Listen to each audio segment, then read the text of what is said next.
오늘은 가역 반응과 동적 평형에 대해서 해보겠습니다. 먼저 가역 반응. 가역 반응이 무슨 뜻인지 먼저 알아봅시다. 가역은 이런 뜻입니다. 거꾸로가 옳다, 거꾸로도 된다, 거꾸로가 가능하다. 이게 바로 가역 반응인 거죠. 영어로는 이겁니다. reversible reaction. 그렇죠. 그럼 가역 반응이란 건 정확히 무슨 뜻일까요? 알아봅시다. 여기 물이 담긴 컵이 있습니다. 이 컵에 담긴 요 물은 시간이 지나면 기화하여 수증기가 되겠죠. 그래서 지금 우리 눈으로 볼 수는 없지만 여기 표면에 있는 물은 끊임없이 수증기로 바뀌고 있을 겁니다. 그쵸? 그런데 이 공기 중을 날아가던 수증기 또는 방금 여기서 튀어나온 이 수증기가 다시 이 안으로 들어가서 물이 되는 경우는 없을까요? 당연히 있겠죠. 그러면 우리는 두 가지 반응을 알게 된 거예요. 물이 수증기가 되는 반응과 수증기가 물이 되는 반응. 그것이 지금 동시에 일어나고 있다는 거죠. 바로 여기에서. 아시겠죠? 그래서 물이 수증기가 되고 수증기가 물이 되는 반응은 가역 반응이라고 말할 수 있는 거고, 그 가역 반응을 이렇게 표현할 수 있는 것입니다. 우리가 지금껏 봐왔던 화학 반응식과는 뭔가 다른 점이 있어요. 뭘까요? 그렇습니다. 바로 요 이중화살표이죠. 이 이중화살표는 바로 이 방향으로 가는 화학 반응과 이 방향으로 가는 화학 반응이 모두 다 일어난다, 동시에 일어난다는 걸 표현하기 위해서 쓴 기호입니다. 예. 이 경우에는 물이 수증기가 되는 과정을 정반응, 수증기가 물이 되는 과정을 역반응이라고 말하죠. 사실 대부분의 화학 반응은 가역 반응입니다. 아니 어쩌면 거의 모든 반응이 가역 반응이에요. 오히려 가역 반응이 아닌, 즉 거꾸로 가는 것이 불가능한 역이 불가능한 비가역 반응이 더 찾기가 어려울 지경이죠. 우리 우주에 있는 대부분의 반응은 적절한 환경, 적절한 상황만 주어지면 역반응이 가능한 가역 반응인 것입니다. 그럼에도 불구하고 여러분은 지금까지 거의 평생을 비가역 반응으로 모든 화학 반응을 배워왔죠. 반응물이 생성물로만 되는, 생성물이 다시 반응물이 될 거라는 얘기는 단 한 번도 들어본 적이 없었죠. 왜 그랬냐면 그래야 화학 반응을 단순화시킬 수 있고 여러분이 화학을 포기하지 않을 수 있기 때문입니다. 좀 단순화시켰던 거죠. 화학 좀 재밌게 배워보라고요. 하지만 진실은 거의 모든 반응은 역이 가능하기 때문에 실제 화학 반응을 이룰 때는, 실제 화학 반응을 실시할 때는 그 역반응도 고려해야 된다라는 게 현실의 화학이죠. 여러분이 벌써 현실의 화학을 배울 만큼 똑똑해진 거죠. 똑똑하니까 어려운 걸 배우는 거예요. 어려운 걸 배울 때마다 너무 어려우라고 짜증내지 말고, 내가 이렇게 내가 이렇게 어려운 걸 배울 만큼 어려운 걸 배울 만큼 똑똑해졌구나 라고 스스로를 칭찬해주면 돼요. 자신을 충분히 칭찬했다면 우리 몇 가지 비가역 반응을 짚고 넘어갑시다.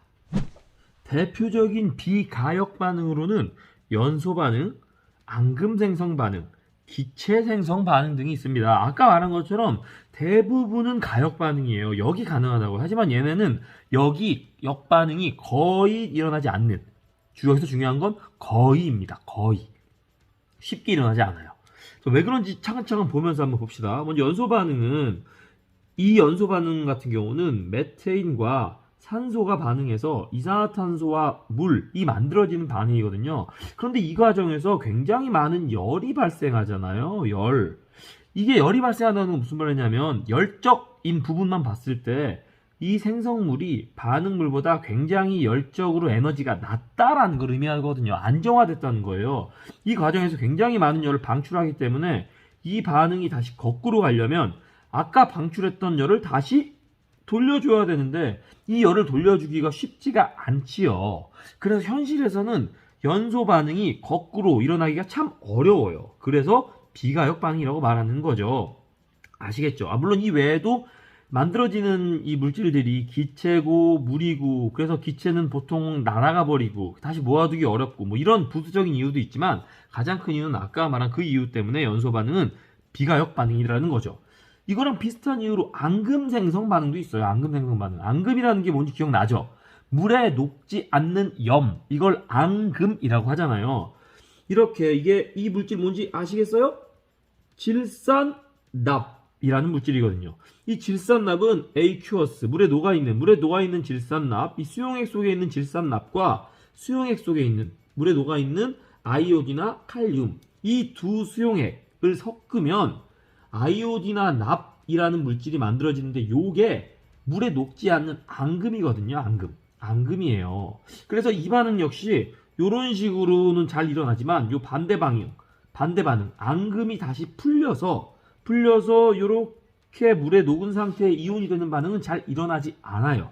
그래서 이것도 대표적인 비가역 반응이죠. 마지막으로 기체 생성 반응 역시도 대표적인 비가역 반응인데 이건 아까 연소 반응을 얘기할 때랑 같은 이유예요. 우리가 이걸 밀폐하지 않은 상태에서 열린 공간에서 이 반응, 탄산칼슘과 염산의 반응이죠. 이 반응을 진행시키면 이산화탄소가 발생하는데 그 이산화탄소는 날아가 버리죠.